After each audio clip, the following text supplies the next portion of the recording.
Everyone's like, let's get limber. Yeah. Alright. Okay.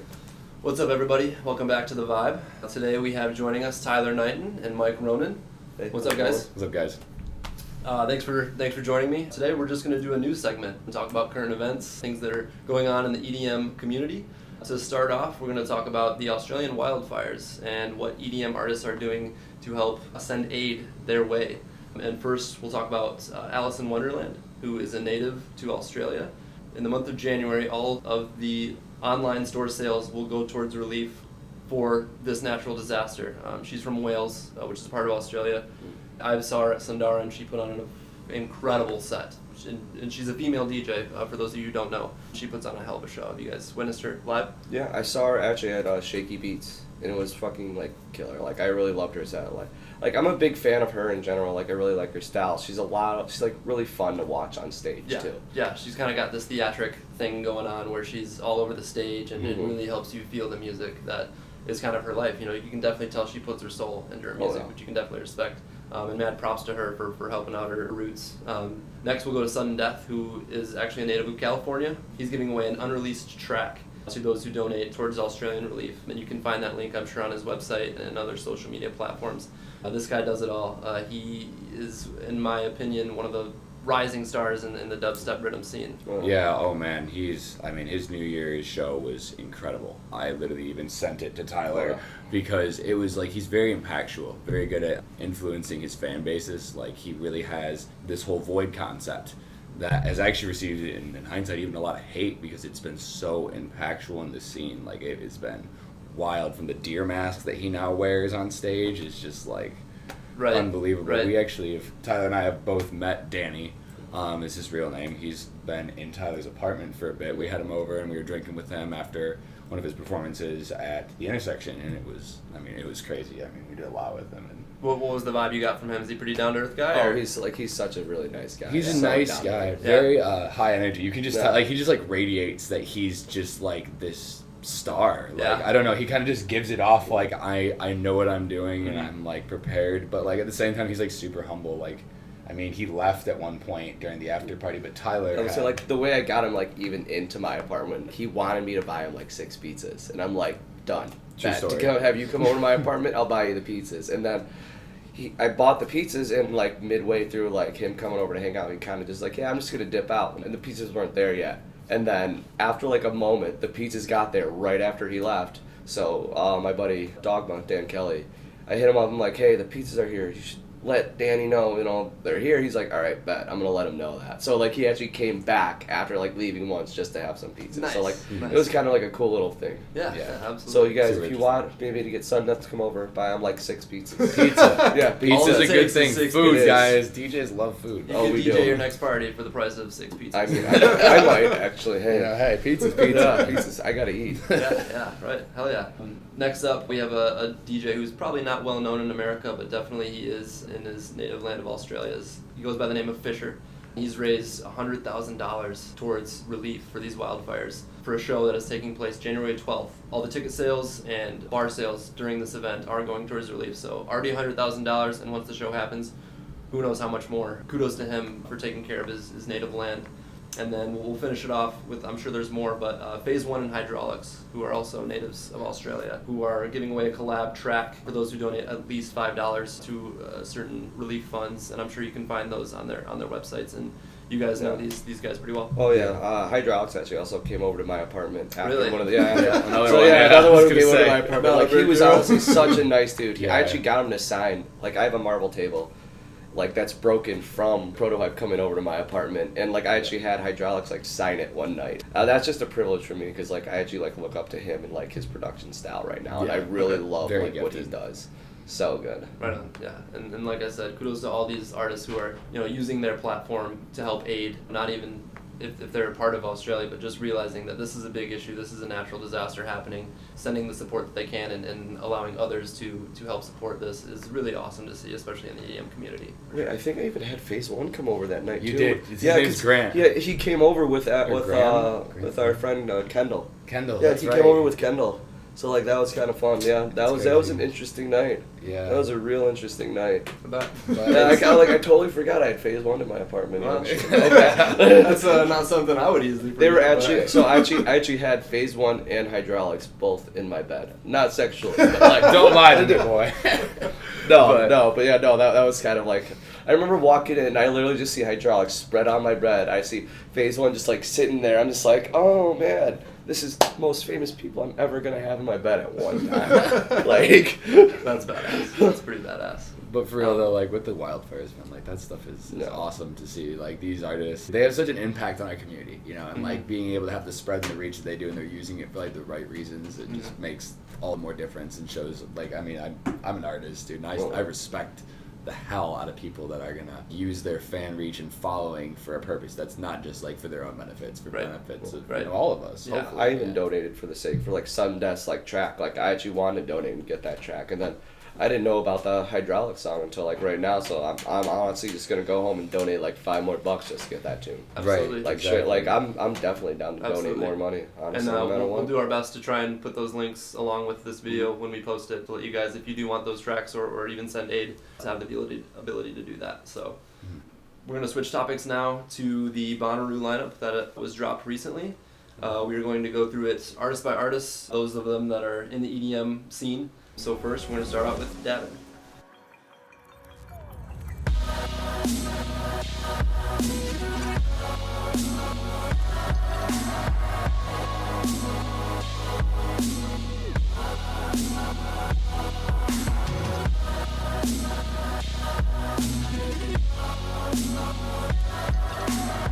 The title of that track is Alive. It's featuring Run. Tyler, you have some experience with Davin. Yeah, I've seen Davin, God, I want to say like more than a handful of times. I've seen him solo, I've seen him with Set the Sky, I've seen him with Millennium, and honestly, like any time he does a set, it's just always killer. Like, he has such a great live performance, such great like energy, and like him coming out on guitar, just like jamming out by himself, or like let's him, Millennium Set the Sky, and then their snares. Like, it's just such a good set just to see it all go down. It's He literally utilizes a lot of live instrumentation, right? It's honestly like a whole different experience than a DJ show. Like, I'd rather like have a live show by like Davin than like see like a DJ set. There's just so much more emotion that gets put into as a something different like element when you have that live instrumentation, for sure. that. So much. Next up, we've got the Funk Hunters. This door right here. Gotta bring back that fit.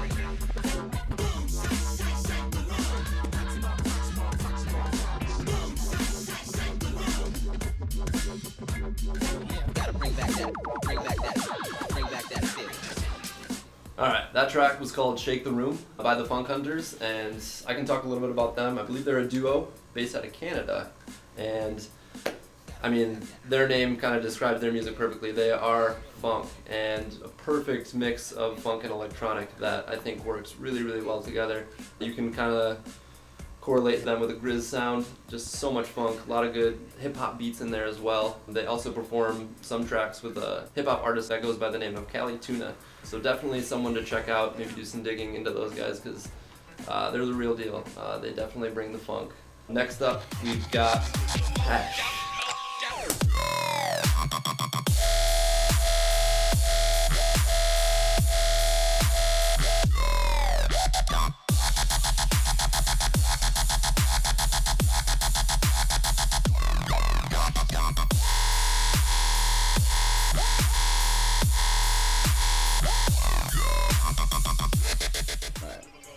That track was called Hit a Lick, the VIP version. I'm going to throw this one over to Rønan.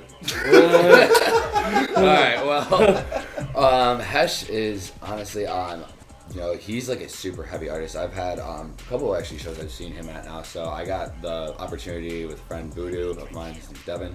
I got to play at the same time as Hesh at Electricity, back to back with him and my friend Jake Icky at the time, so he's just unbelievable, man. He's a young kid, talented, very, very good at working the crowd, like super energetic.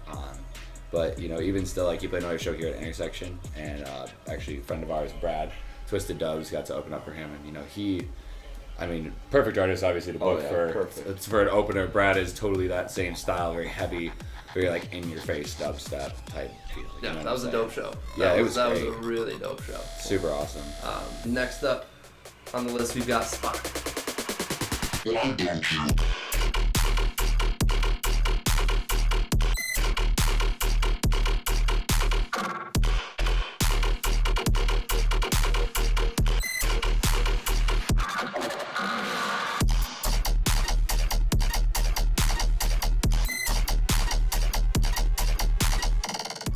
So that track was called Dreadful, and that was a fucking banger. Like, Oh, this yeah. guy's definitely up and coming. He just released that today. It's only got 800 views on YouTube, but definitely something that I think you guys wouldn't mind throwing in your sets, right? Yeah, no, I'm definitely someone to probably grab maybe for like next week's show with Dogma on January 17th. Like, Oh, yeah.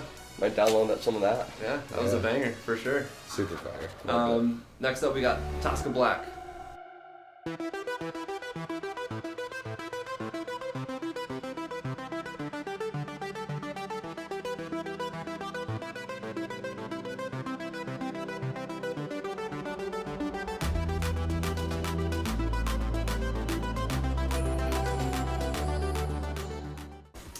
That track was called No Paradise. Tosca Black is a part of, or has some releases on Bitbird, which is San Holo's record label. Definitely an artist you should check out, chiller vibes, but definitely going to be a great live performance. And that covers the artists from Thursday. Now we'll move on to Friday, with the headliner being Bass Nectar.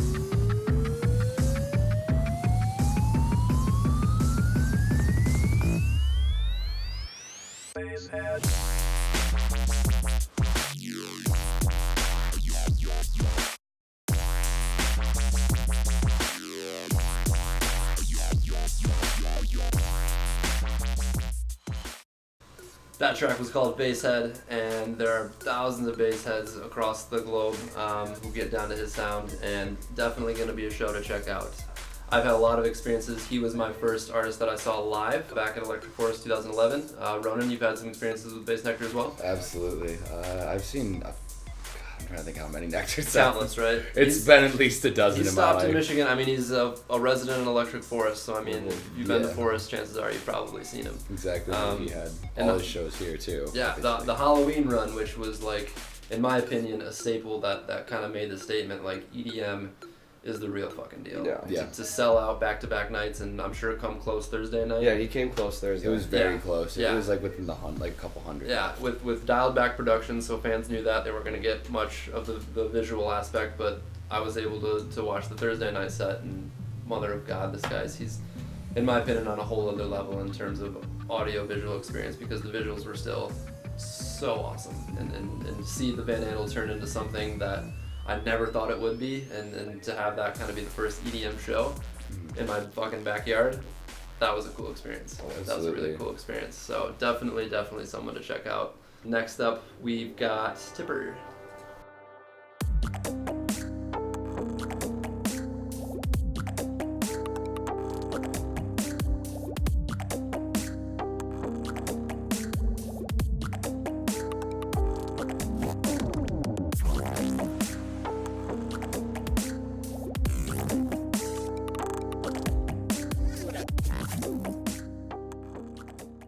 That track was called Vicious, and that definitely kind of expands your mind a little bit. And I've never seen him live, but Rønan, you've definitely seen him a couple times. Oh man, summer camp was the first time I saw Tipper, and it was like, I mean, I actually never heard of him. I've never listened to any of his music. I didn't know anything about him, and I had friends basically all dragging me over to the stage to see Tipper, and I was like, okay, I've never heard of this guy, but everyone's like, it's like really visually unbelievable, and I didn't know that he does all of his own visual work, which is like astonishing. DJing. Yes, Right. while DJing, which is like a crazy concept as a performer. Like, I mean, I can't imagine running my visuals while I'm doing all of the rest that I'm doing, but he's up there with a laptop. Like, he has two laptops that are running.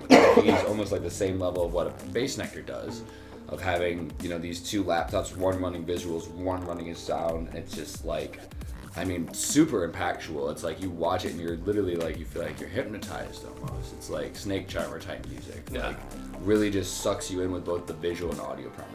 And from the Super good. tracks that we heard on that album, it seems like it flows just seamlessly, right? Oh my Through the whole gosh, set. You don't it's- really know when one track starts and one ends. It's like super melodic, so it's very, it kind of just flows, like exactly like you're saying, just very continual, but like at the same time it like does have, it's almost like a journey. Like he's putting out a full story for people because he does ramp up and go go back down. You know what I mean? That's cool. Take it from one spectrum to the other. It's wild. Same Highly thing. recommend if you haven't seen Tipper.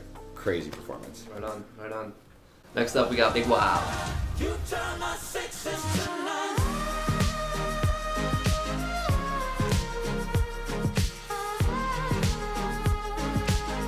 You turn my sixes to nines.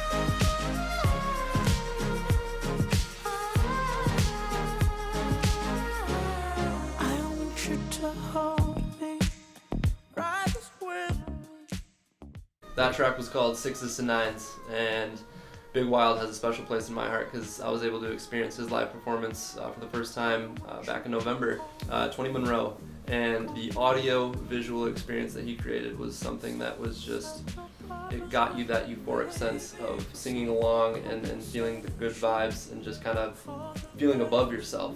He was able to do that with me, and it was incredible. He just launched an album called Super Dream, and I'm a huge fan of every single track on there. So give that a listen because I think he's an extremely underrated artist, and he does a lot more than just DJ. He does vocals, he plays the bongo. Like, the guy's very versatile in terms of the live aspect, and he's got some backup singers as well. And it's an incredible audio-visual experience and something that I would highly recommend to anybody. Definitely in my top 5 shows all time. Next up, we got Ganja White Knight.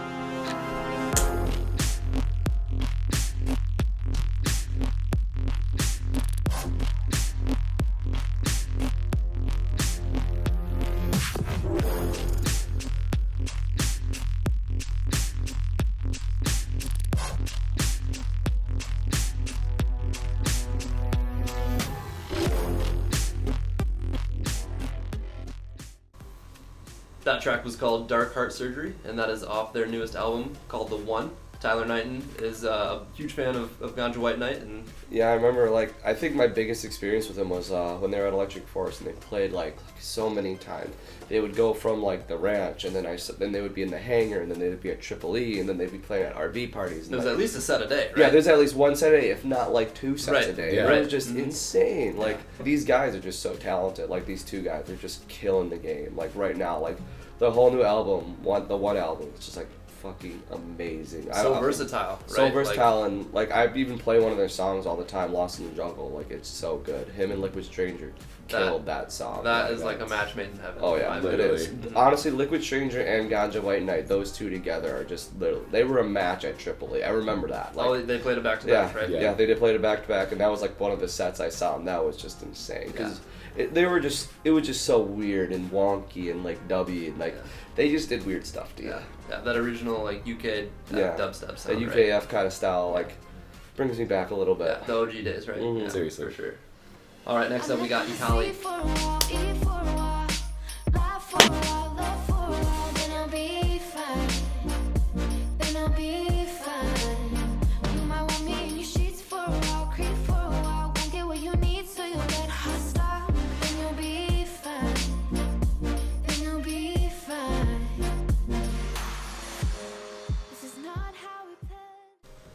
That track was called Be Fine, featuring Wafia.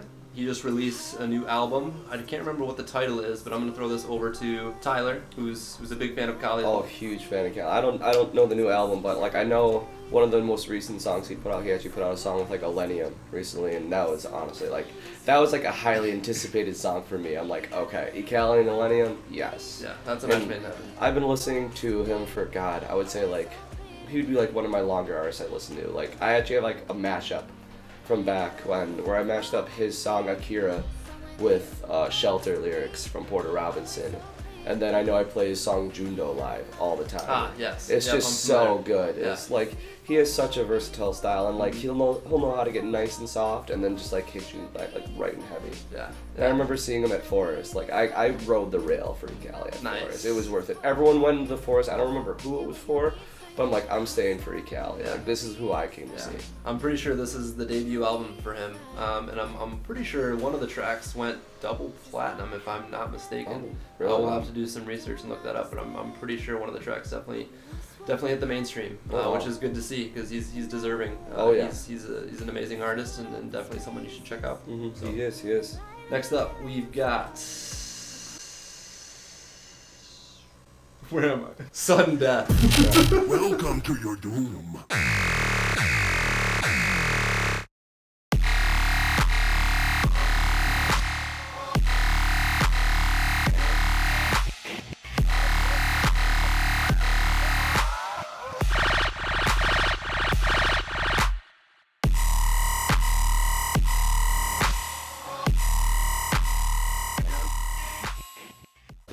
That track was called Terrible, and it was anything but. It was fucking filthy.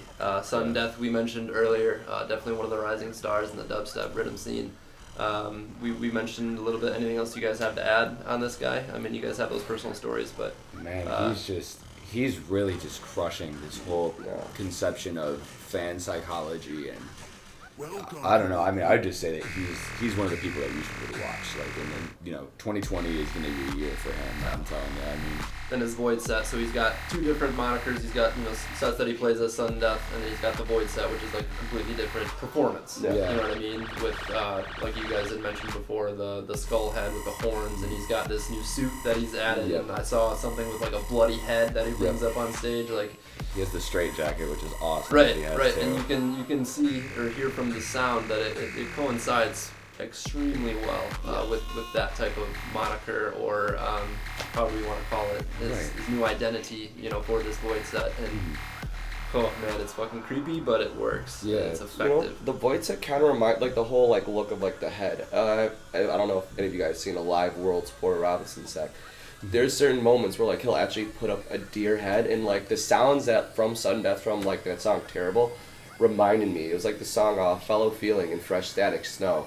But he'll like blare that image of like just the skull mask and the horns, and then there's just red in the background. And you're watching it, like you're going from like the most happy and peaceful thing, and then you're just seeing like horns and just getting blared by bass, and you're just like, help me. Help me, where did you just take me right now? And like Descending into hell. yeah, like Right. that's why I feel like Sudden Death like actually like taking you into that hell with like the Void set. Like he's taking you deeper down. Yeah, in there. I love that. Seriously. I wish more artists did that. 'Cause Pushing those it's- boundaries. Yeah, for right, real. right, exactly. So kudos to him, and definitely a set you should check out. I don't believe he's playing a Void set for Bonnaroo, but I know he is playing a Void set for Electric Forest, which Yes, they did announce no that. matter where that's going to be at, I'm it's there. gonna be I'm going. there. Close to the right. rails I can get. definitely not one to miss. So, all right, next up on the list, we got Lucy.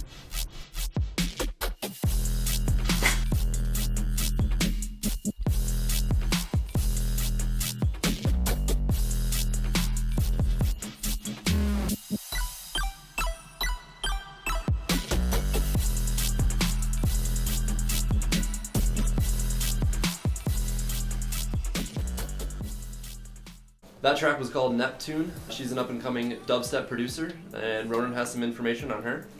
Yeah, Lucy is just been, I mean, she's been crushing it in the whole like space alien type branding process. I've been kind of seeing her doing the whole alien vibe, you know what I mean? We see a lot of the people in the EDM community go toward that, alien spacecraft type deal. Yeah.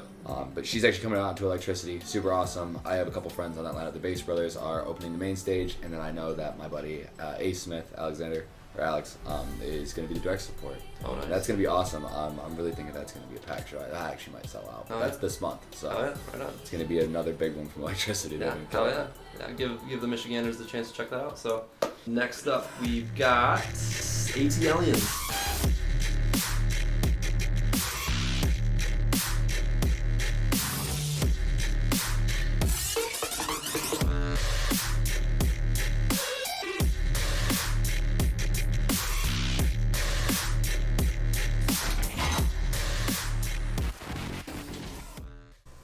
That track was called Contact, and like we just said, the alien vibe definitely there. It's in their name, for Christ's sake.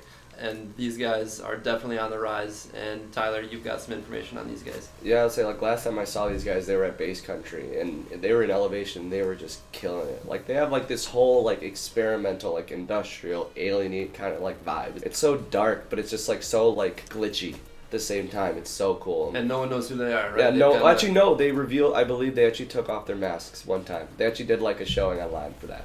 They did one day for it. I think I remember that, but wasn't it like a... Or was it a hoax? I think it was a hoax because it Oh. was two DJs Oh, Who I said thought that they I were, would but say they like just had their masks. I think Okay. they are still hidden. okay. I I could feel be like I wrong. remember them doing a post. I about it, remember yeah. the post that you're Yeah, talking so about. like I think yeah. Because I think it was like yeah. Sundeath and someone else. Mm.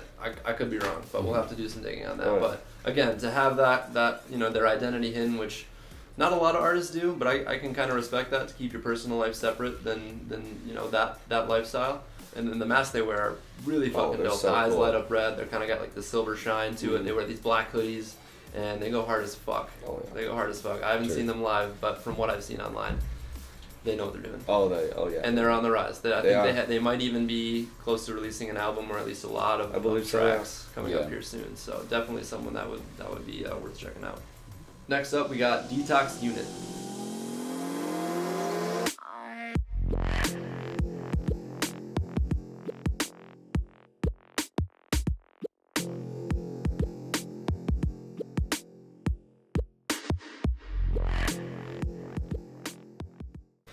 Alright, that track was called Systems Offline. None of us really know about these guys. They're kind of low on the lineup, so I'm sure they're up and coming, but a very unique sound. Definitely something that I could get down to. Kind of low key. The Vibey. beat isn't really that fast paced, so it's kind of, you know, vibey for sure. Yeah. But definitely something I could get down to, so maybe someone to check out. Yeah. Next up, we've got Future Primitive.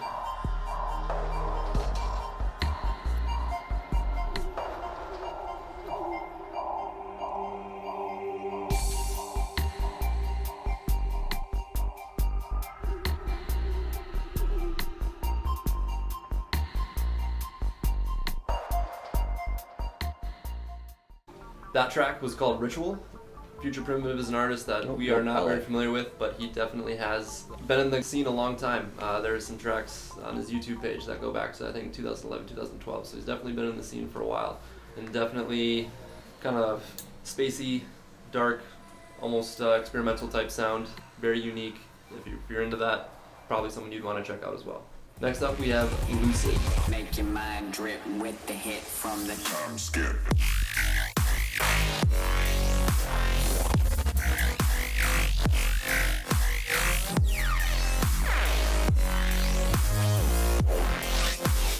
make your mind Drip with the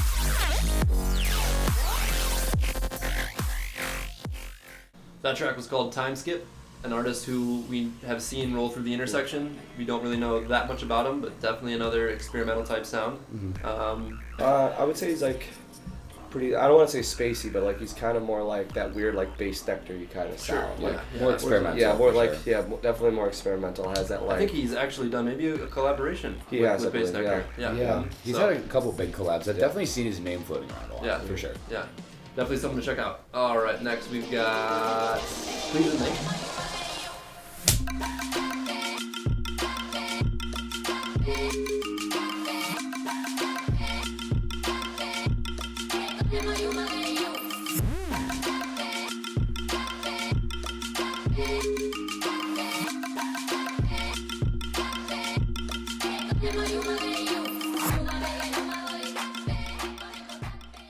Very future bassy, but like really good future bass. Yeah, that track was called Run Wild. Like Rønan said, future bass type genre. I don't personally know much about this person, and from their title, it's not written out. Please and thank you. It's PLS, the and sign TY. But you can confer that or infer that that would be please and thank you. Yes. Very unique sound. I like couldn't even put who to compare it to. Like very unique. Very like if I was gonna throw any comparison, like kind of like a San Holy bassy future bass, but like not like overpowering future bass. What are you doing? No, I found the song. Like, Oh, good. yeah, Okay. no, I actually found the song. So, I think DJ Snake and Zomboy used that same vocal sample in one of their IDs. So Okay. from the song that Yeah. we just previewed, like we were talking about this when you guys were playing this, like that sample. Okay. like, Tyler Yeah. uses that song. Yeah, like I actually play that song all the So, time. like, in my So set, when yeah. was that song released? Because this song was released May of 2019. Oh, this one might be even soon. This one might be sooner than that. I don't know, but here's the thing. It's probably like a royalty-free vocal Okay. sample that like any DJ could use. and that does happen a lot. Yeah, that happens so much. It's just it's interesting to see how other people like Yeah. work it and use it because I still love that drop, but I love I how you wouldn't put know what that it out. is. Yeah. So. Yeah. Super I cool. actually want to know the name of the Snake. It's with DJ Snake and Zomboy though, for sure. Okay. Yeah, super cool. Though, that they use Quiet this. Storm. Song's Quiet called Storm? Quiet Storm. Okay. Yep. Right on. So yeah, check that out. That's essentially the same like vocal, but it's more dubstep. Okay. I would say for that. That's funny though. I knew I heard that from somewhere. All right, and so that wraps up Friday. We're going to move on to Saturday with the headliner being Flume. The Great Booty Eater.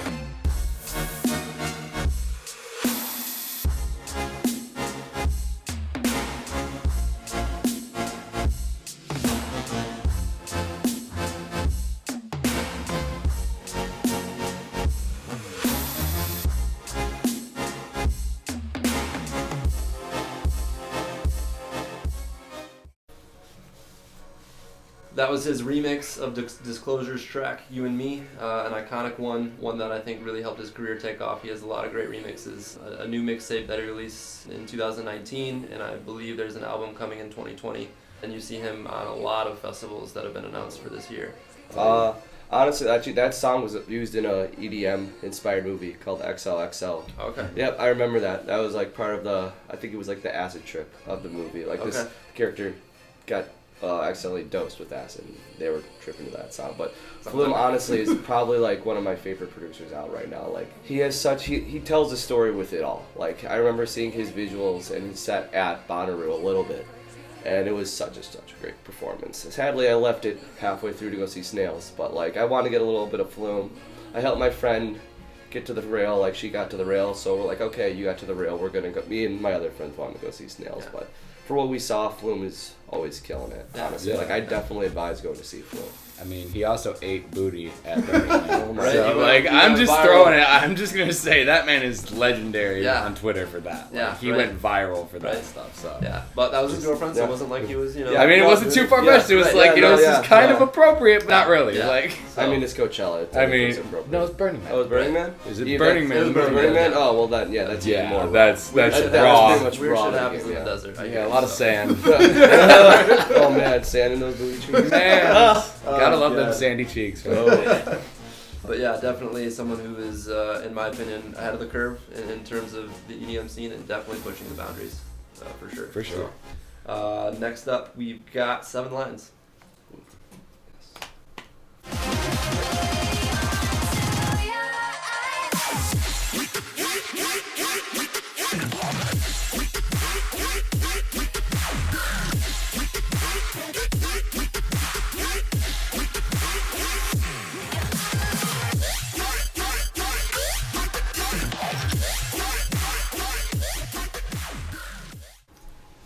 That track was called Island, a collaboration he did with Wooly and Trivecta. He has been in the game for a long time, but his sound has definitely remained the same, and he, you know, honestly releases, you know, banger after banger, chill track after chill track. He knows what he's doing, and Tyler can talk about him. Oh yeah, honestly, Seven Lions is like a big inspiration for me because like he produces future bass, he produces like dubstep, and he produces like a very good favorite genre, psytrance. Like he's actually just started a second side project called Abraxas, and it's all psytrance with another artist called Dimblo. And I have to say, like they put out one track called The Old Gods, and I've never heard like a psytrance song like that. But his sets live, I want to say last time I saw him at Forest, like I cried. Like it was so good. Yeah. It was so good. Like he actually has specific visuals for these sets, custom made, and there's just they take you to like a weird magical place. Yeah. And he even owns he actually runs his own record label called Orphelia Records. Okay. Which Wooly Trivecta is a part of, and an artist also on Saturday, William Black, is a part of that record label as well. So like he definitely has an arsenal of artists, and he's like building something. And this guy's made songs with like Excision too. Yeah. Yeah. So like he's pretty much on top of his game right now. Yeah. I would definitely say see like Seven Lions because he'll take you somewhere. Right on. All right. Next up, we've got Troy Blade. I'm OG, y'all new to the game.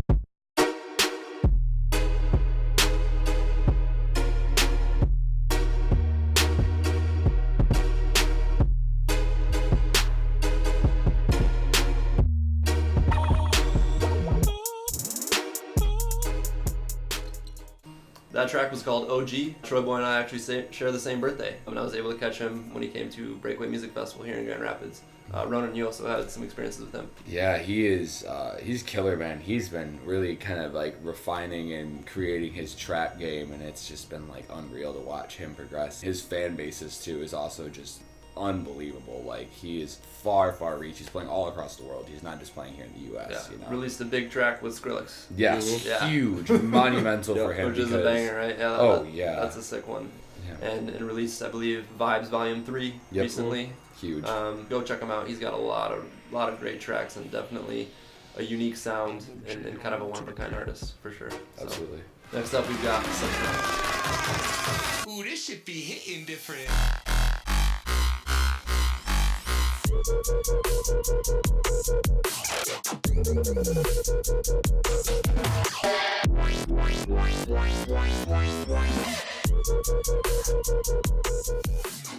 If you don't know the name of that track, then you've been under a rock for a million years, because that has been the anthem, at least of 2019. You can hear it in pretty much everyone's set. 30%. Bootlegs, remixes, that was the track. It was a collaboration with Grizz, and Subtronics has been on the rise in the dubstep realm. He is in the process, or maybe have just released, now that's what I call Rhythm, and I believe it's volume 5. Yeah, he just which released will be it the last yesterday. one as well. Yes, So, that was his talk about it. yeah. So definitely check that out. Rønan, you've had some experiences with. Oh my god. Subtronics. I actually got to hang out with Jesse for a little bit and Level Up. So his girlfriend, who is also a touring DJ, was by Level Up. I was at Electricity with friends of mine, and we ended up like. Can't even say this. We got to smoke a bunch of weed with them, and that was like his whole introduction to meeting all of us. We had a couple artists hanging out in a VIP area, and like randomly he came up and just started kind of passing out joints to people, and just said, you know, I want to talk and hang out and, you know, meet some fans, and like in a different way than he normally would. Something like that you wouldn't want to advertise. So it was like a very kind of like exclusive, interpersonal type, you know, moment to get to hang out with this guy that's been, I mean, there's been how many articles about this guy being the biggest EDM influencer of 2019. He has a song like probably one of the only songs in the EDM world on TikTok, which is huge. I mean, like for an EDM song to go onto that's like a whole new milestone for people like Tyler and I, because like that platform is taken off like monumentally in the promotion world. And then like Grizz and Jesse break these boundaries of like saying EDM music totally deserves to be in here with you guys. And they did that, and there is hundreds of thousands of videos made to that song that you guys just heard. It's like all over the world. If you haven't heard that, you're not a real person. I'm sorry. Like you should have heard that by now. Right. And we can also talk about his mixing skills up there, because he will take you and lead you to believe he's gonna drop one song and then throw in 3 different songs and then add a 4th song, and you're just like, what the hell just happened? Seriously. Right? Yeah, his skill to just double, triple, quadruple drop everything, and it's all live. Like it's not all like pre-planned kind of stuff. Like he's doing this all on the fly and just like putting all this music in your face, and you're just like, what? What's going on? This is insane. Yeah. I think did he play? Which night did he play at for Forest this year? I was not at Forest, so I don't know. I don't remember. I honestly was only there for Sunday. So let's say I think he either played. I don't want to say he played after the Slander, the Good Vibration stuff. But I think he played like the same day as that. But like that whole day was just slamming of dubstep. It went from like Subtronics to him, and it was just like. Yeah, I did see him at Lost Lands, and that set was fucking incredible, and I think that was when he just released his Vault remix of Excisions, and that was a fucking banger. The whole crowd reacting to it. Such a cool experience, and definitely someone, if you're into heavy dubstep, check this guy out, because you will not be disappointed. Seriously. So next up we got Really Good. Off the plate, moving weight.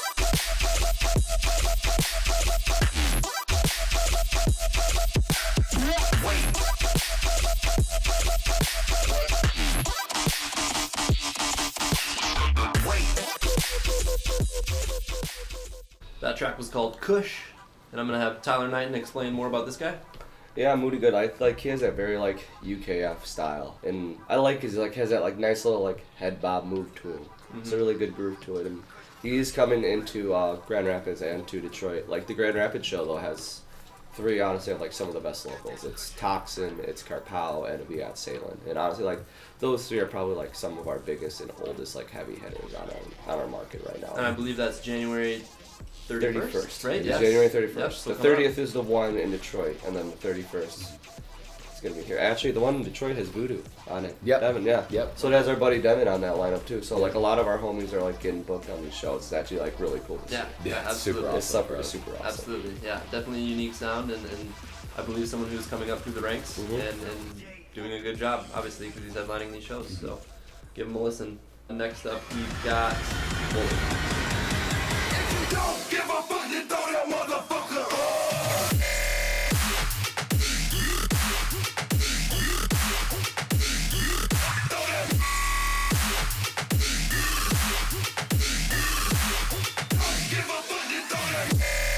That track was called Throw It Up, and oh my god, is that a fucking banger. Yikes. Tyler, go ahead and describe more about this Wooly character. So Wooly, like man, Wooly just kills it. He goes from future bass. He has some dubstep. He has like everything. He even played he played some psytrance during a set when he came through with Intersection.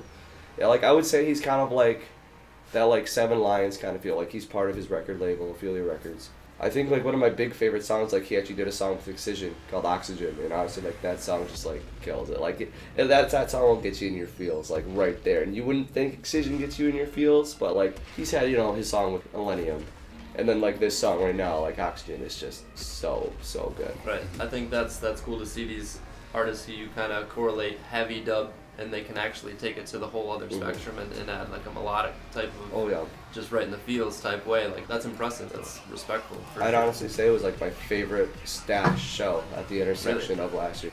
That whole lineup, him, Trivecta, was just perfect. Like I sang along to like every song that like Trivecta and him played. It was so good. I think Trivecta even like during that show he plays guitar, and he played a live guitar cover of the song Reload. Really. So I was just like, what? This is like, I actually messaged him on Instagram and he hit me back up. He's like, yeah, I'll be coming back through soon. I'm like, bet, let me know. I want to like come to one of your shows. Right on. Sure. Yeah. Dope guy who's I believe definitely on the rise, becoming something big. Huge rise. Huge. And Fun little snippet. Sorry, I'm just gonna throw this, but like we were just talking about Subtronics. I actually watched a live stream where Jesse was doing a Q&A on Instagram, and it was like live or whatever, and Wooly comments and says, if you can answer this question, I'll do a collab with you. He asked him a question about It's Always Sunny in Philadelphia, and Jesse right away answered it like out of a random small tidbit of an episode, and answered it, and Wooly commented, okay, I'll talk to you soon. So I'm hoping for that in the That'd future. be dope. Really hoping for a Subtronics Wooly collab. That'd be posted. sick. Seriously. This guy is on the rise, and I'm sure his performance will be everything from dubstep to melodic to who knows what else. Yeah. Right. This guy's capable of anything. So Seriously. definitely someone to check out. Alrighty, on deck we've got Dr. Fresh. That's my feedback. Fresh talk to him.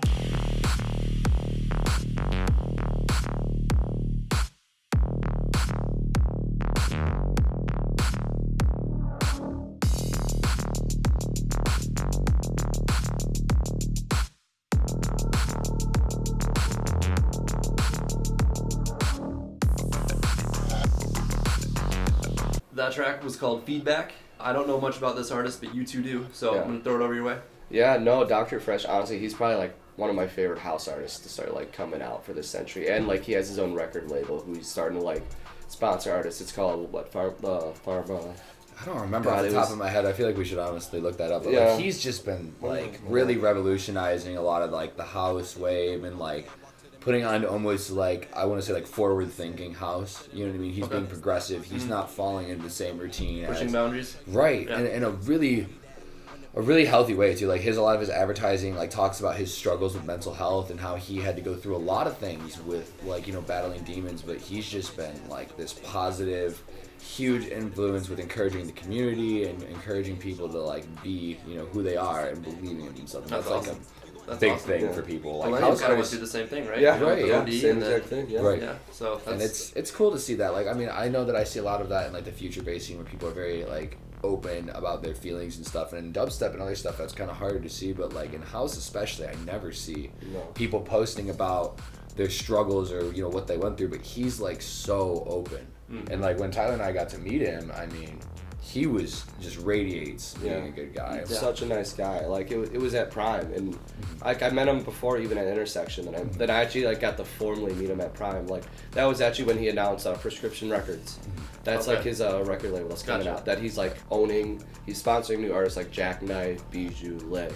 So many big artists that are like coming out right now, and honestly, like I play some of his songs, and like I think like the highlight of just meeting him, like being like Rønan.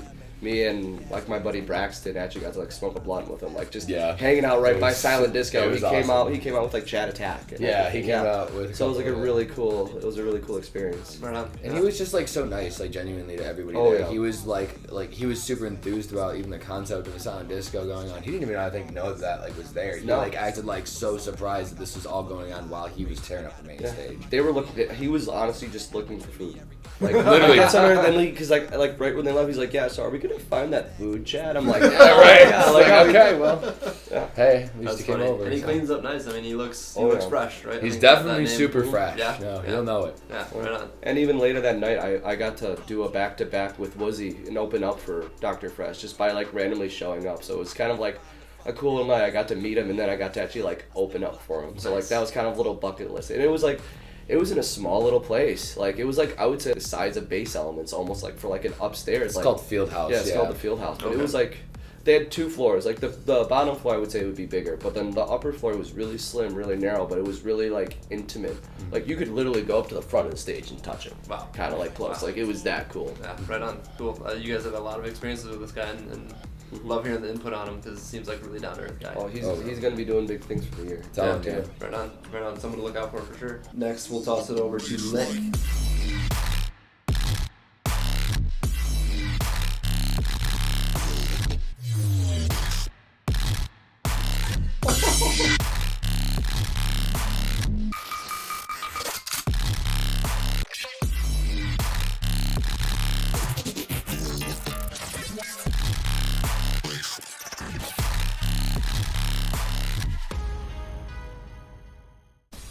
That track was called Blood Rave, and wow, that was interesting. Something I've never heard before.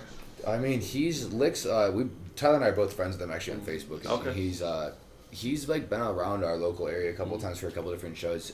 I couldn't honestly name shows off the top of my head that I know he's been on, but like Lick has been. He was on Bass Country. That's right. He was on Bass Country. He was on a Bass Country. Oh, okay. And so he has been really kind of progressing in an interesting way. Like he's been doing things even out at Red Rocks. He's played all over.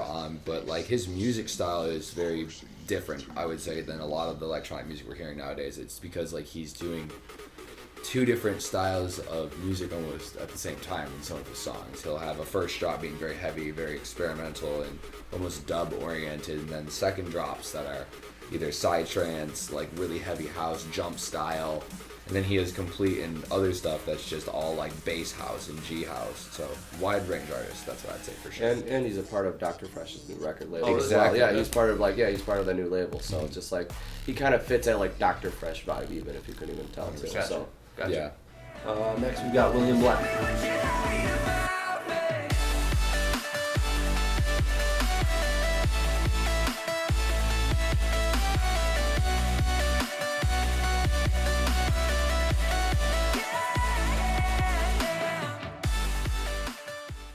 Alrighty, that was William Black's remix of Illenium's Good Things Fall Apart, and Tyler has some information on this guy. Go ahead. Yeah, William Black, honestly, he's kind of like newer and he's on the like upcome right now. Like he's part of Seven Lions record label, Affiliate Records. But like he has really chill and like vibey future bass, and it's just so, it's like very clean almost. I would like to say like Seven Lions is more like melodic and it's literally so complex. But William Black, it's much more like straightforward, it's like really chill. Kind of less is more mentality, would you say? What? Less is more mentality type? Kind of. Yeah. Like pretty much like less instruments, but still really like complex kind of sound still doing it. Gotcha. Like he's actually been on tour with Illenium for this tour. He was part of the group that was following him around. So honestly, I'd definitely say look out for William Black. He's definitely on the outcome. Right on. And that wraps up Saturday. So we're gonna head on to Sunday, and the headliner being Rez. Ooh, that's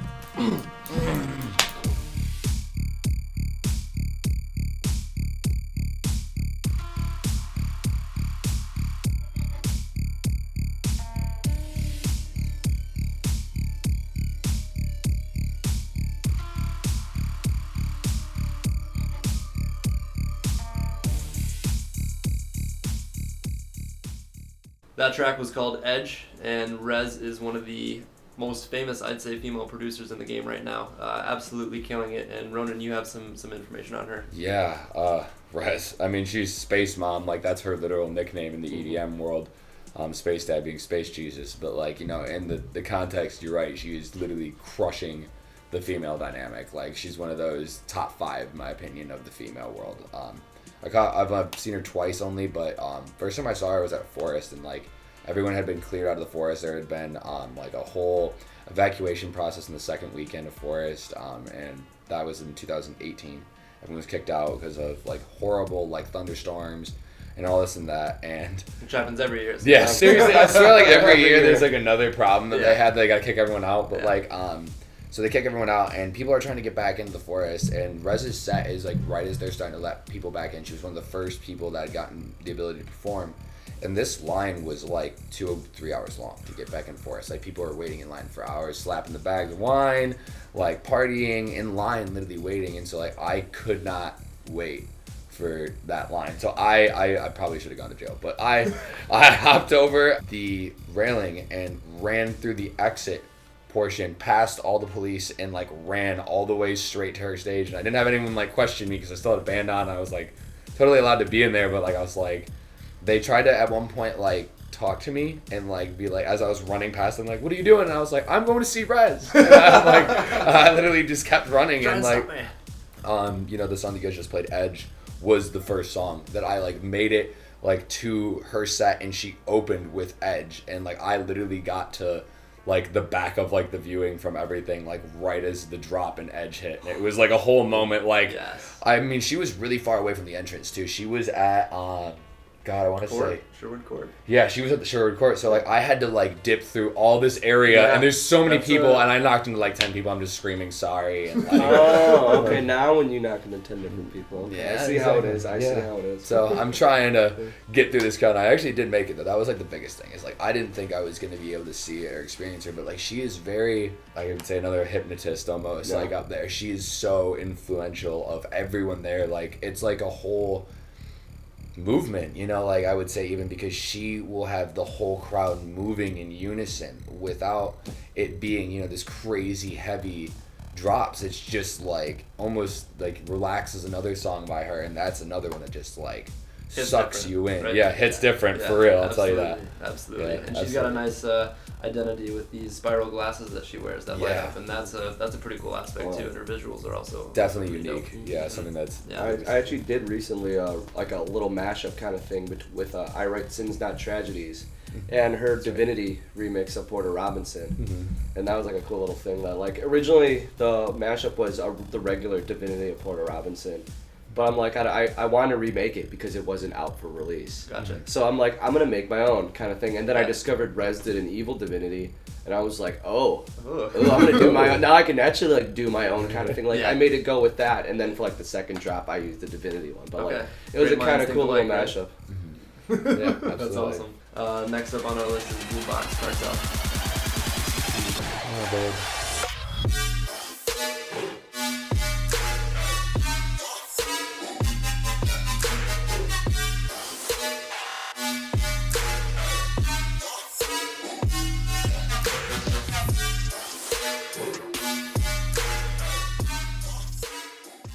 Alrighty, that track was called Supernatural, one that you definitely heard throughout the decade. That was an absolute banger by them, and used in a lot of people's sets over the years. And Rønan, you've experienced these guys quite a bit. Yeah, Breakaway, they were there, and they were, I mean, super powerful. Crazy set, like, a lot of energy. Like, I had played we both played right after them. They were here this last year. And so Tyler and I played at the same time at Silent Disco, but they were right before us. They ended at, like, 8 something, and we ended up going on at, like, we went on at, like, 8:30 or 9?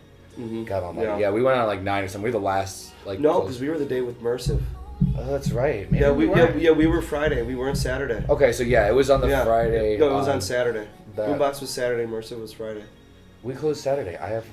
We did Saturday. Yeah, that was the year before, right? Yeah, year before was. Yeah, because Mercive was a different year. I'm pretty sure. He wasn't. I think that I was thought the year. Mercive and Boombox had the same. They weren't on the same day this year. They had 2 different after parties. Remember? I think Well, no, that's what I mean. Mercive was one day. And Yeah, we, but- we played the day of Mercive because I couldn't get on Mercive. No, but Boombox played during the day. Wasn't This- it like during- Boombox, J-Wolf, and then Jai Odessa, Wolf, right? Oh my gosh, I don't even remember. I feel Right. like I'm pretty sure that was the year remember Odessa headline. regardless, I mean, he was.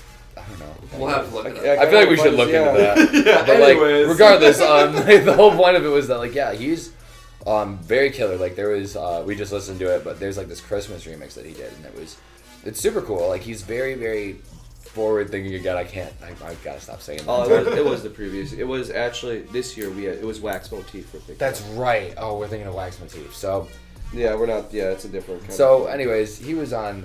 I think Breakaway. God, maybe it was the year before then. Yeah, I think that was So- the Yeah, it might Odessa have been headline. before. I know that I played a Breakaway with him on the lineup, and I got to watch his set, and he was really good. Like super high energy, like a lot of more almost like hard style stuff because he was during the day, so he kind of was more like jumping and like having everybody kind of like having fun and like.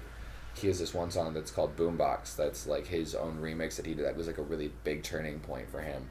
And like I was one of the first songs I ever actually like used on my record box program. Was one of his because I just loved it. Like it was not something I'd use anymore because it's just not like the style of music I use. But it was super cool just to be able to like hear an artist that was doing more of like a forward, progressive. Yeah, I'm making this trap. This is my trap. Right. Like, you know what I mean? As Yeah. opposed to like. I see a lot of the trap artists kind of like following the Troy Boys and following the bigger artists that had like paved the way, but he's like, I'm doing it my turn, it's Right on. my thing. Yeah, So yeah, much respect for that, for sure. Mm-hmm. Let's see here. Next up, we've got Speakaboo.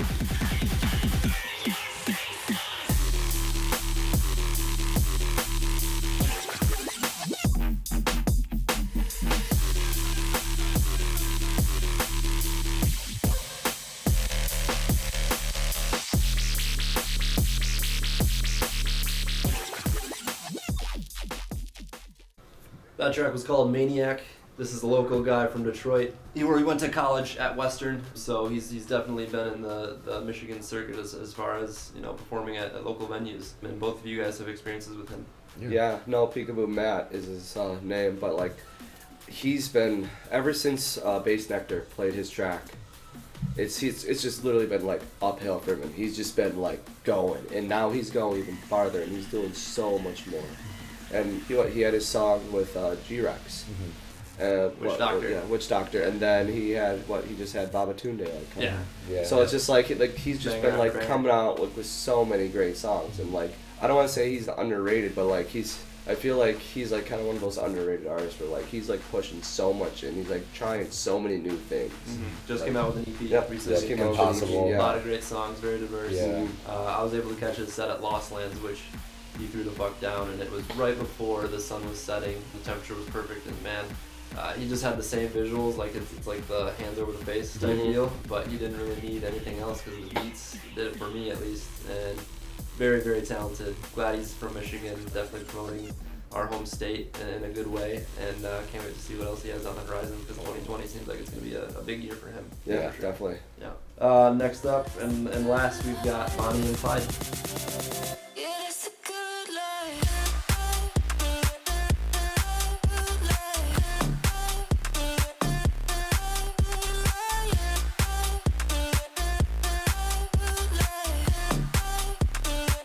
Yeah, that's a good life. I'm the life of the party, it's a regular thing. That track was called The Good Life. Tyler, you've experienced these guys quite a bit. Yeah, I actually saw Bonnie and Clyde at the intersection, and they killed it. I actually even saw them at Okeechobee at like I think it was like 2 or 3 a.m. and they played like a secret set. So at Okeechobee, they have a stage called the Inferno stage. In between, I think it's like midnight and 6 a.m. It's all undisclosed like artists. So like they'll even fly in artists and have them play. Like one I think last time I went, which was like the last year for the moment of Okeechobee, I actually got to see Elenium back to back, Big Gigantic, and that was my actually second time seeing that. The first time I actually saw those two do it, it was Elenium, Big Gigantic, and Ikali doing a back to back to back. It was inside what was it? What's the one under the tent? Jubilee. It was in Jubilee, and it was actually under like so. be on the lookout for a set at Electric Forest called This Song Is Sick, because it's only going to be back-to-backs of undisclosed artists. I think one year was like Charles the First back-to-back Louise the Child, and that was just insane. And then the next artist was Elenium back-to-back Big Gigantic back-to-back Ecali, and I'm just like, and that was actually the moment I heard Throwing Elbows remix that I lost my shit to. Like, I lost my shit to that song. I'm like, who has it? No one has it. Yeah. No one had it. I honestly, I actually still can't find it to this day. Yeah. Millennium's like the One of those ones. It's legendary to say Yeah. the least, right? Seriously. Right, so. But Bonnie and Clyde, I'd say they're like your party kind of EDM. Like, let's go to the beach, let's throw on some Bonnie and Clyde, and like they have a great like stage presence and like a stage performance. Even the female in this actually sings live during their set, Oh, so nice. it's really fun and it's like really interactive. Okay, right on. And it seems like they're artists who, if you're new to EDM, you can kind of get that poppy feel and maybe a good segue into getting deeper into the scene. So that wraps up Bonnaroo. Stack lineup. We could go on for days and days. And there's Tool. some honorable mentions. yeah, Some honorable we're gonna get some honorable mentions who are on this, not necessarily labeled under the EDM umbrella, but definitely people who we want to shout out and going to put on a great performance. So Yeah, no, I'd say honestly, like this has such a great EDM lineup, no matter what. But like, what would really draw me to this whole festival is like Tool. Tool's a big thing. Like the whole Friday lineup is honestly gonna be like the trippiest lineup. Everyone's gonna be spun out on something, guaranteed. Maybe Come on. even me. I might even be spun out on something. I might. Who knows what's gonna happen to me? Like Tool has actually been a huge inspiration. Yeah. For me, seriously, me too. So ever since I've been learning guitar, like I learned how to play Sober, I learned how to play Schism. I was gonna say I learned how to Schism's play lineup, so too. many songs by Tool, like on guitar, like, and they make it kind of reminds me of like Tipper. Yeah. Tool's like the rock version of Tipper, Mm-hmm. and like it's like if you see their visuals, like you're just watching, you're like, oh my god. Yeah. And like the story behind all of Tool's visuals and like all the graphic artwork is the lead singer. He actually would take acid and take peyote, and he would actually have spiritual journeys, and he would see these see these creatures and see these figures, and he'd write songs about them, and he'd like draw these pictures about them. Really? So like it's like this whole weird like thing that they have going for them. Yeah. But it works. I mean, Oh, 'cause it they're works headlining, so right? good. So, It's crazy. And then there's Tenacious D, like Jack Black. Yeah. and, Yeah. Like honestly, I just want to see Jack Black go crazy. I really would pay good money just for that. I'm gonna roll up buy some it. blunts and I'm just gonna laugh my ass off. to right, Tenacious yeah, D. because it's kind of a Seriously. comedy Oh, yeah. musical act. It's like both awesome and comedic all at the same time. Which you don't really see a lot of. No, honestly. you really don't. Yeah, it's very unique in that sense. For sure. And then you even got like more people over in like the rap industry. You got people like Denzel Curry, and you got people like Kevin Gates coming out, and I mean more poppy like Miley Cyrus and some of the other big acts like Lana Del Rey is coming, of course. So Yep. there's like a lot of like diversity. This is like kind of like this festival is something I would say for sure for everyone. Yeah. Like you got Yeah, Bonnaroo is the festival for like everyone if you want to go to it. Yeah. you've got something for literally everything that you could possibly think of. Yeah. So like it's Yeah. been really interesting to see when they dropped this. It was like, okay, you covered all the bases, like good job. Oh, Like, yeah. There's And a lot of people claim this is even a better lineup than Forest this year, which I've Yeah. been hearing, and I'm like, wow, that's a all that's a thing to subjective, say. right? Yeah, It's it's all all- That's a subjective. I mean, but the subjective fact that thing. it's a thing to say, though, I think is really interesting. Like, I don't think that Bonnaroo would ever be compared normally to side by side to Forest, but they did such a It good is job. ran by the same company. It is. That's the thing. Insomniac runs both Okay. Electric Forest and Very Bonnaroo. true, though. Okay. So, Yes. So we also have to keep that in mind, and they're honestly like 2 weeks apart from each other. Yes, Yeah. that's like a big they're thing. 2 weeks apart. Mm-hmm. I once did Bonnaroo, and then I had a week off, and then I went to like Electric Forest, and honestly that killed me. Yeah. Yeah, So in that's your a opinion, marathon. I mean, Yeah, comparing like, the two festivals. Honestly, they're two completely different Yeah. festivals. Like going like what you call Bonnaroo, when you go to Bonnaroo, you call that the farm. You go onto the farm, like which I don't think we've talked about where it's located. Yep, it's located in Tennessee. Okay. And it's like a great little town, honestly. Like I loved going there. Like I would definitely like actually the first year I went and did a volunteer program, and I went as like a cleanup crew after it. And I actually met Johnny Dabbles. Oh, yeah. Actually, that's where I actually met like Dabbles some is like a Dabbles, a Michigan local artist. I actually Okay. I had 2 portable speakers that you could just like charge in. And what I did was I took like 2 RCA's and got them to little headphones, and I would plug them into that, and I had my little laptop. So we during the cleanup crew, we all went to like a barn, like on a vacant barn, and we just partied until like 6 a.m. It was kind of fun. I got to DJ for some kids. Like that's how I met Johnny. And then like the staff would even come by. They're like, hey, like, what are you guys doing? We're like, we're just having fun. They're like, all right, well, just clean up your stuff when you're done. We don't care what you do. We're like, awesome. Right on. So like it was honestly like I also recommend like working for festivals. Do the cleanup crew. You definitely serve a purpose. Like that is such a great thing to do, to clean up for a festival.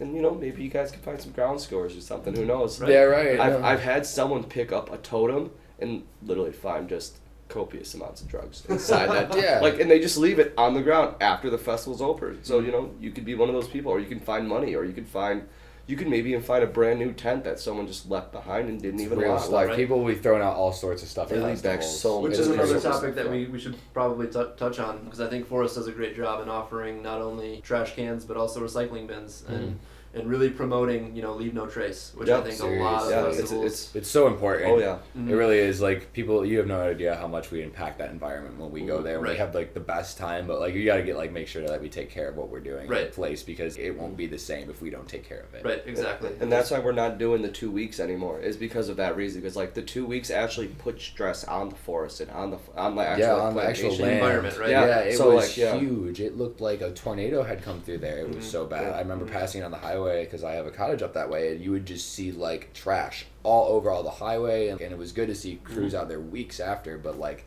I'm thankful that they're not gonna like keep stressing the forest as it were. You know what I mean? So Right. so keep that in mind, folks. Like the 2 weeks down to 1 week is not to like make more money or anything like that. It's literally because we were hurting the land for that reason. Like, we want to make sure we save the forest as long as we can and not impact it in any negative way. Right, and Forest is a huge promoter on Leave No It Trace. is. The prize cart thing that they started Huge. after a show. It's amazing. I love For that those concept. of you who don't know, I'll let you guys describe what that is.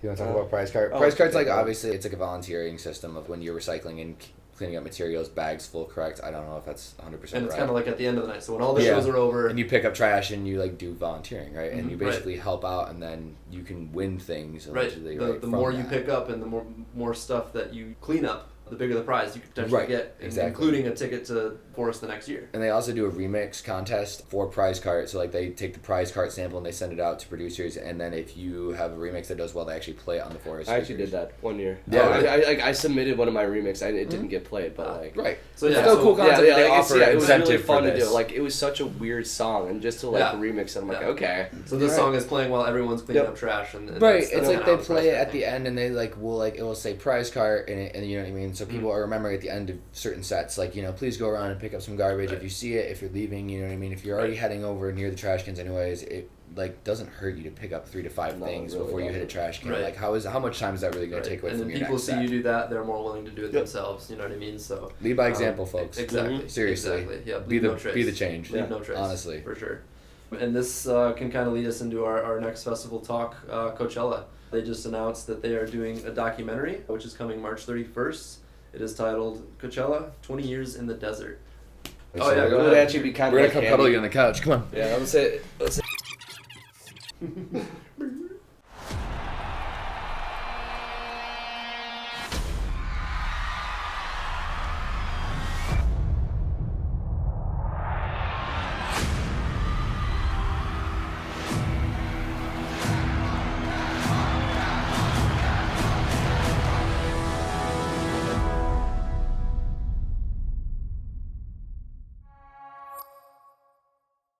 So not much there. but It's almost like a little bit. Yeah. Okay. doesn't want to give too much Okay. away, but Yeah. I think it's gonna be something definitely I'll check out for sure. So do you guys have any experiences with Coachella, or do you just want to say one of the biggest festivals? That, I mean, like I've had no personal experience, but like Yeah. I've known friends who go there, and like Plenty, yeah. it's kind of like an end game, not like an end game goal, but like a goal to play at Coachella, like Yeah. just to do it in general. It's kind of the whole idea, like I kind of want to play like Burning Man at Yeah. least once in Yeah, my life. agreed. yeah. Yeah, it's like one of those. It's a milestone places. Yeah. accomplishment. It's a huge milestone if you And manage what to are get the there. dates on that? Is that like one of the early ones too? No, I think that's like kind of like end of summer. Is it? No. Is it end of summer or is it beginning of summer? God The beginning of like almighty, summer, I don't early spring, remember. late spring. Dennis, Google it, producer. Where's the Google? Coachella, definitely an OG in terms of festivals. They run 2 weekends, which I believe they've been doing since 2012, and that is kind of the platform where if you're the best of the best, you're probably going to be on that lineup. And if you are on that lineup, you better bring, the best you've got, because that is the festival that everyone talks about and does, bring the heat and want to set themselves apart from the rest of the pack. And they're always have some of the best headliners. Like I said, it's 2 weekends. It's kind of early in festival season in April, so that kind of sets the stage for what a lot of the artists will be performing throughout the festivals in later months. So There's been some legendary acts. Daft Punk is one that I think of that had their live performance there where they debuted the Pyramid. I'm sure the documentary will touch on a lot of those famous acts. You guys haven't been to Coachella, but can you agree that you know it is kind of the mecca in terms of? Yeah, it's like definitely like it would be like a milestone Sure. for like something what we want to do. Like a huge milestone. Like it'd be just great to play there. Like hell, it'd be even honestly like just great to go as like someone like a fan, like supporting the artist and just be able to experience Coachella because who knows what you can get into. Like like if you know the right people, like for all we know, like Rønan and I could like know like one right person at the right moment that could get us somewhere that we need to be, kind of thing. Like that's the thing about like music festivals with like us DJs. Yeah. It's if you know enough people, you could just walk in there and like somehow play a set. Yeah, the networking opportunities are endless. It really right? does. It's crazy how that works. You know what I mean? Just the networking and the ability to connect more with the scene that you want to be involved in. But along with that, the people who are open to including everyone, which is awesome. And that's so many people in this community, which is just amazing. You know, you find that all over the place here. And it's continuously growing, which I think we love. I think Wuzzy, like pretty much that happened to him. Like his buddy was like supposed to play a Coachella set, and his buddy like wasn't able to, so he had to take over for him. So it's literally the right place at the right time, and he knew the right person, kind of thing. It's like sometimes it's all really what it takes. Yeah, right on. Yeah, right on. absolutely. Very cool. Now we're gonna transition to Tomorrowland and their quote unquote blackout. So Yeah. you want to take the reins on this one? Yeah, well, we'll both talk about this. Yeah, I'll start honestly. off on this, like, but so Tomorrowland, let's talk about like what that is. That's probably like the biggest EDM mecca festival. Like It really you're gonna is. be spending thousands and thousands of dollars. Like their plane ride, if you get their private jet plane ride, you get a DJ on the plane. You get to rave your way there. Yes, from the U.S. Yes, they have From the flights. U.S., you fly there with a DJ and everything. And So like, this is in Europe. yeah, this is in Belgium. It'll be in Belgium. Okay. Yep. So like I think it would just be such a cool experience. Like I wouldn't even have to play it honestly at this point. I would right just now. go. I would just for go. the but experience first. It'd be so amazing to great. play, but to go there, just it's like the world festival. Yeah. Like if there was like a World Cup for electronic music, because Like it brings in everyone from. It's not a very dubstep based festival.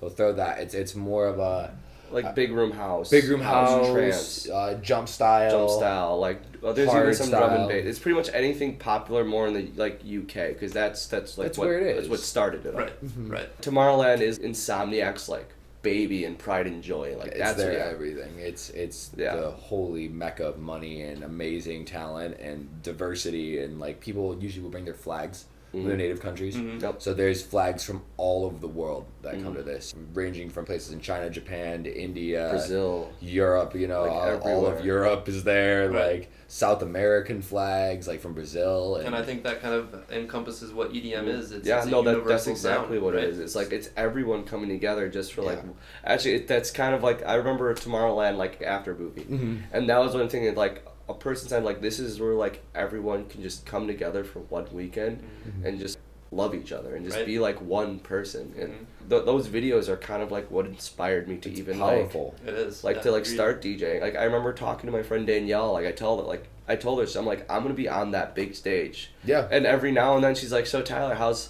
like she'll message me like, so you're working towards that big stage dream at Tomorrowland? I'm like, yeah. Like I'm gonna do it. I'm gonna make it. Like she saw I got booked for Blunts and Blondes on March 12th. She's like, you're playing main stage there. You're one step closer to main stage at Tomorrowland. I'm like, yeah, I'm getting it. Right. Like I'm gonna go there. Like I really want to be there. Oh, yeah. It's definitely something that's like driven me just because like I've seen every after movie they have. Yeah. Like They're I watch amazing. it religiously. They're like they literally almost. give you goosebumps from like watching it, because it is so crazy to see a community like affect everyone. Like and like he's saying, like it just that togetherness like within a community is like that's what they are pushing there, because it really is a community that like you can find a place for everybody. You don't need to feel odd or that you're left out being who you are. You know what I mean? Yeah. You should always be who you are, and that's like what they. I remember like talking about how he has watched all the video recaps or whatever, having all those recap videos come in from Tomorrowland afterwards, and I remember that one of the quotes they said is, "Never be afraid of who you are." And that was the very end of the video, and it was like beautiful. It, like it literally gives me goosebumps even talking about it. It was just magical. And from the videos I've seen, there definitely is points throughout certain sets, or maybe transitioning from one artist to another, where they will promote these good vibes and kind of have a visual aspect of it, and being like, you know, just basically spreading positivity Yes, throughout the crowd, absolutely. which is awesome. And you'll see people hugging each other from these recap videos that are strangers. You can just Yeah, tell right. they have Oh, yeah. no idea, and like there's times in the shows that they literally like the whole crowd is like hugging one another. Yeah, and it's That's just awesome. amazing. That's what it's all People about. joining hands and people like having arms around each other. It's just And you can unreal. tell they invest that money into the festival in Oh, terms yeah. of the stages and production. Like Even in it's the all people out. apparently that they hire there too. Like Oh, I've yeah. heard overall like on a festival review experience that they said the staff at Tomorrowland is like first class. Really? Like, well, because they have abilities way more catering than your average festival. They have areas that you can go into for females and males that you can literally have a full on costume made on you in the Really? festival. Wow. So you can be whoever you want to be. Wow, and that's great to hear because I mean you have all these people who speak different languages, and I'm sure it's really hard to communicate. Oh, it and, is. And I could see that being a huge issue. Being able to lack of communication, and to hear that is really really cool. Yeah, like honestly, like music's like the one thing where like we all don't have to talk to like communicate. It's literally just sound. It's just like noise. It's like, and you don't have to understand the noise even. We all understand it together in a way. Yeah. That's like a weird way to put it. Like, you could hear a song by like Tiesto, and it could have no words, but like everyone is on that same level because we're all hearing the same thing. It's all like, I don't know how to describe it. Like we can actually like understand music for what it is together. Right. No, I'll be I on get that same beat. I'm telling you, it's like it gets all of us together for that one drop, that one moment. Same vibration. Yeah. Right. So I'm telling you, that wavelength, man. Yeah, so we kind of set the stage for what Tomorrowland is, and now let's kind of get into the Blackout. What do Yeah, we think? so the new year, if you paid attention to like last year's kind of like videos, if you watched any of their live streams and all that, like every year they give hints for the next year. And what the Blackout is, like they're getting ready for the next year. And from what I was seeing, like from the 2019 after movie, it was all about space and the pyramids and aliens. So that's what's rumored to be this upcoming new year, because I think it was one of the books. So every year they have a stage with a giant book. And on that stage they actually have books from the previous years. And what they did was they had a book for 2020, and it showed a pyramid with like an alien ship.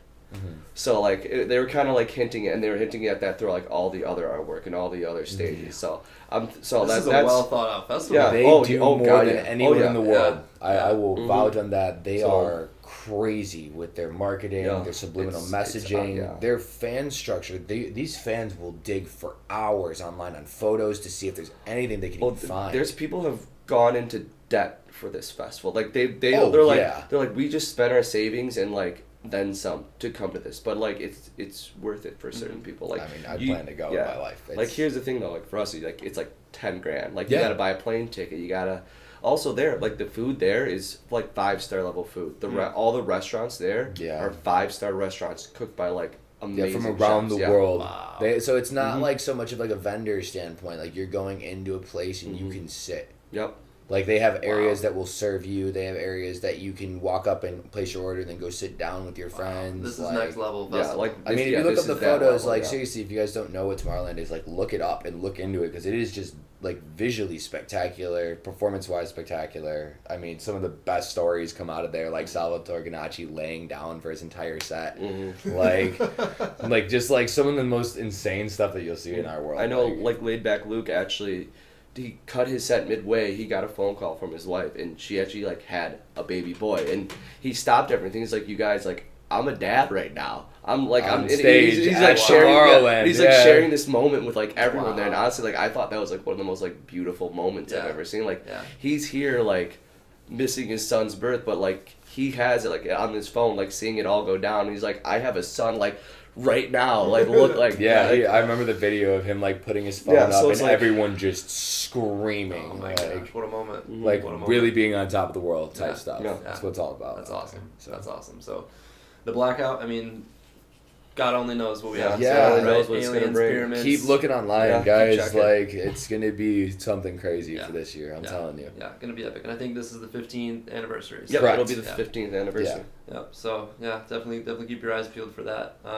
Now we're gonna transition into some more local stuff. A show that happened in late December. Porter Robinson came to the Deltaplex, which you both were part of. So yep, we both went to talk about that. experience. That honestly was probably, I'd say like that's how I would want to end a new year in a way. Like Yeah. it wasn't on New Year's, but like that set was like a New Year's kind of set for me. Me too. Like I it agree. was so much fun. I ended up stripping down literally just to my shorts. Yeah. Like from I was Were you so in hot in the my onesie? onesie. You were in the onesie? Yeah. I got my brand new toothless onesie. I got a new Nice. toothless onesie. Nice. It's amazing. I Oh, love yeah. it. It's a super cool onesie for those who haven't seen this one. It is. But it's got so wings. Hot. It's It's awesome. so hot though. Like Yeah. I got on stage. I'm like, I know I'm gonna take this off, and then midway through my set, I'm like, it's coming off, and I take off the onesie, and then the floor with like I think me and Carly were jumping around so much. Any drink on that table Was fell. getting knocked over. The whole stage. Yeah, the whole was stage was so- covered in water. So like my shoes are slipping. I'm like, I gotta take off my shoes. I'm gonna slip. Yeah. My socks get wet then. Like, fuck, I gotta worst. take off my socks. So I'm in shorts with no socks, no shoes on, no shirt on, and I'm just like... There's a lot of videos. Yeah, of it was, that. yeah, I'll just throw that. But it was so much fun. Like, Yeah. I honestly felt like I was ice skating, trying to DJ at one point, Nice. because the ground was so slippery. I'm just, Yeah. like, fighting it. But, like, and I was also even, like, screaming out. He lyrics. So was. were you playing with Carpow? Yeah, it was right next it was there, yeah. Carpow, myself, and Kane. We're closing Okay. out the silent disco. Nice. Shout out to Kane. Yeah, from shout out to Crossroads. Kane, and He's honestly, shout awesome. out to Carly. She's on a whole nother level and such an inspiration for me. Seriously, Right. Carly, yeah, again, she just crushed it on electricity, killing it. I played before Tyler, though. I was actually right before him, like, directly, which is awesome. And then I had played with Strats and Wooly, who is half of Twins, but they went B2B for their set. So it was only done to 2 channels for the time that I was playing, but, like, I mean, I felt like I had a great time. I don't Oh know. yeah, no, you killed it. You literally had like the whole crowd on your color. Oh, at nice. one point. Yeah. Yeah, So, it like, was wild. Like, I literally had like moments where I swear I like teared up on stage because it was like, you know, it's like a cool way to wrap your year up. For You sure. know, I know it sounds like it's different because it's a silent disco. It's not out loud, but it was like, it's like a really rewarding visual premise to look out and the whole crowd is on your color and they're getting down and singing. I actually at one point took off my headphones just because I wanted to listen to them all singing. And it was like a really cool moment for me. Hell yeah. Like, you know what I mean? Just to be able to like hear how like there's nothing going on but all these people singing the words. You know what I'm saying? Yeah, I'm like yeah. in my own head, like that's something that's so rewarding to us. Like being up there, I guarantee Tyler thinks the same way. It's like remember those 5 Asian, like those Asian dudes, like at he the had end, like this posse of people yeah, it was great. Like, that were like his most loyal fans in the world. Like I know, actually, some of them was Ken Boss, Veronica Ellen was there. Like it was literally all these feelsy like artists, and at one point they were all like holding up hearts. It like touched me. Oh yeah. Seriously. And then near the end of my set, there was like these 4 or 5 Asian dudes. I started playing some of my own Millennium remixes. Actually, I used Unbelievable. I used my Millennium Say It, or not mine. It was a Millennium Say It VIP, and I flipped it with a Grizztronic Psytrance remix. And these 5 Asian It was kids, unbelievable. they lost their shit. Unbelievable. I've They never li- seen like- them all jump yeah, so yeah, high. they were so happy with Oh, it. I'm just God. like, oh, this is like, and I just kept going with more Millennium, and they just kept singing. Honestly, I thought that those 5 kids made my night. And then the next day, I actually woke up with a message from them on Instagram, being like, dude, we were the 5 frat Asian kids that came and saw you. I'm just like, yes.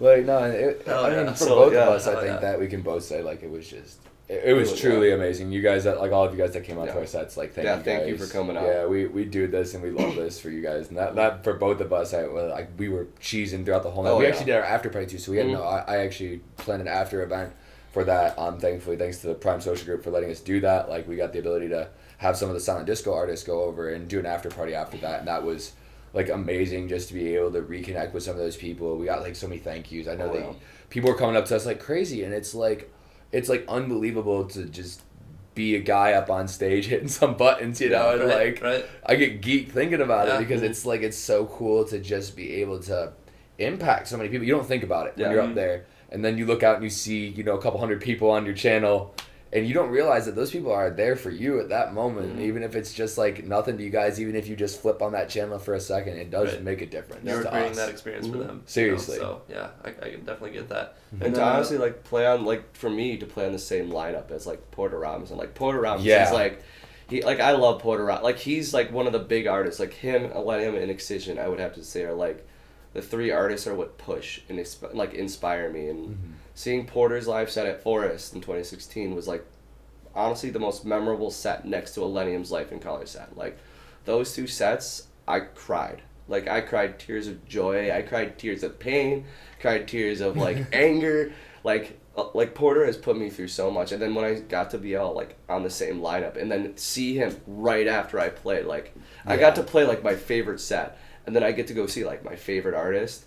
That was like that's like in your hometown. Yeah, in my hometown, in like our own backyard. We like, both haven't played Deltaplex before, so that yeah, was we like both a I've milestone never for played. both Yeah, of no, us. never played it. So it's like it was literally Like- just like my night just kept getting better, and then just seeing him and that like I could sing like I couldn't play any Porter songs during my silent disco set. Mm-hmm. So like hearing him play every song that like I wanted to play, I was just like. So like I honestly I want to thank Matt Dogan and Kevin Lee and Prime Social. Yeah, just, I agree. Like with all seriously, those. like for that, like you literally made my dream come true. That Like was- on like in December 29th. That was Especially such- Adam. Big shout outs to Adam. Oh, for- big shout outs to Adam. Yeah, yes. Adam is like one of the owners of Prime Social Group. Thank you, man, so Big much. shout outs for, to Porter Robinson. honestly, Yeah, for him that too, and Drezzo, and and Drezzo, 1788L, and Joff, Farron and yeah, Stoff and like yeah. honestly like that whole show, like everyone was just so killer. It was amazing. Like all of the artists that were in the silent disco too. Like I couldn't even start, but like I could tell you that like all of us being up there and like being able to see each other this time of year, like it was like nothing but love with all of us. It was like amazing. Like just catching up with some people that you don't see every day and that are from different areas. It was. Well, shout Overall. out to Kevin for giving us all those drink tickets. Dude, seriously, yeah. Like, K-Bones. K-Bones, like he's a Red Bull representative, and he just came He up to hooked us. it up. He kept giving us like free vodka Red Bull tickets throughout the Nice. night. So like, Awesome. literally, shout out to you, K-Bones. Like Yeah, you for definitely like helped make that Made happen. that So, happen. yeah.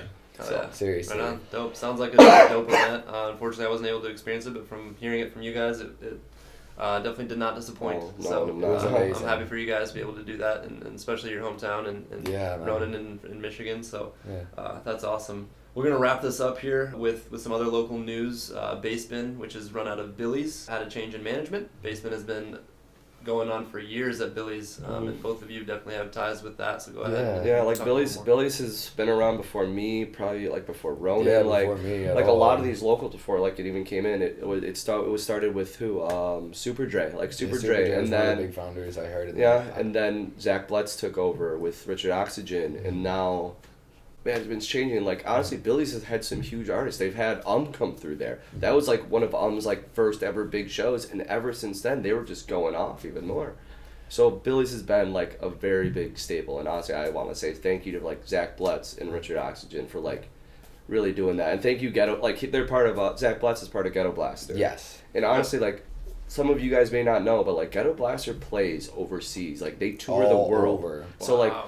we all got to see them for free. Yeah. Essentially, we In- got to in our see a world backyard. touring artist like at home for like free or for $5, and honestly, that was such a privilege just for me because the one half of Ghetto Blaster, the name's fleeting me, but like he scratches live, but his scratching is insane. Unreal. It's unreal. It's like almost inhuman. It's- Like I've seen him scratch behind his No back. way. Actually. Like, he was literally just like running around. I'm just like, what's going? Oh my god! Was Like- he doing like EDM tracks, or was it like just Oh, all over? well, it was It's like house. House. Like House. scratching, Gotcha, and it's gotcha. very, like, very it was intimate. so good. Yeah. Like kudos to him. Like Yeah, and for them to like put on for as long as they did, I have no idea how long you guys ran that stuff for, but like big kudos to the Basement guys. Like And for you the guys, majority of the shows being free, right? Like, yeah, I mean, that's and gotta there be was a tough. few paid events, but for the fact that they were putting artists out there for free for the local scene, like you guys crushed it for all the time you did. My 21st was at a Basement.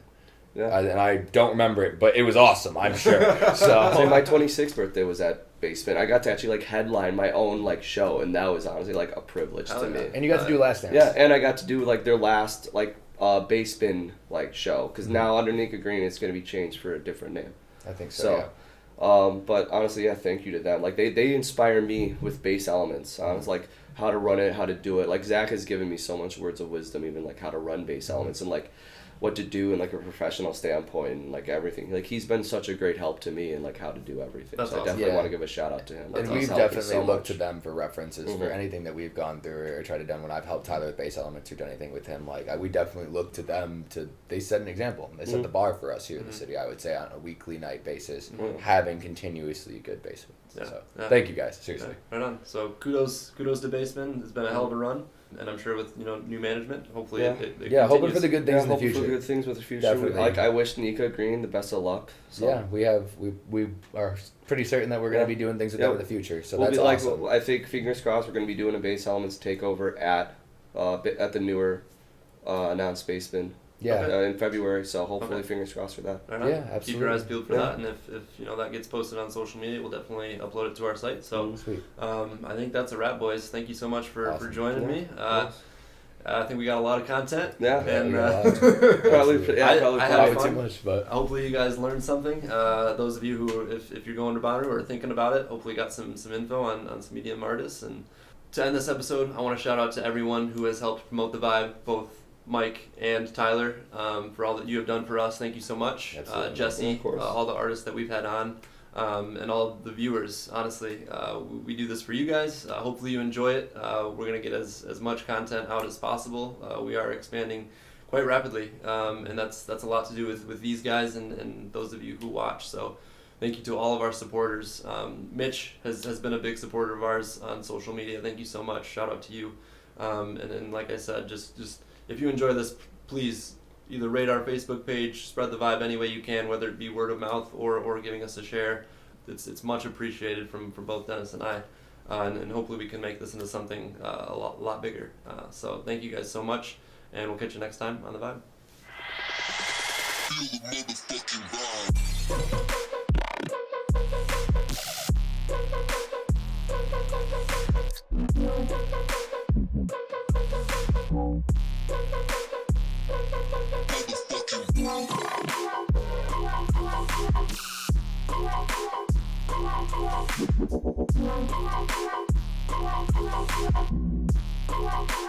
Feel the motherfucking vibe.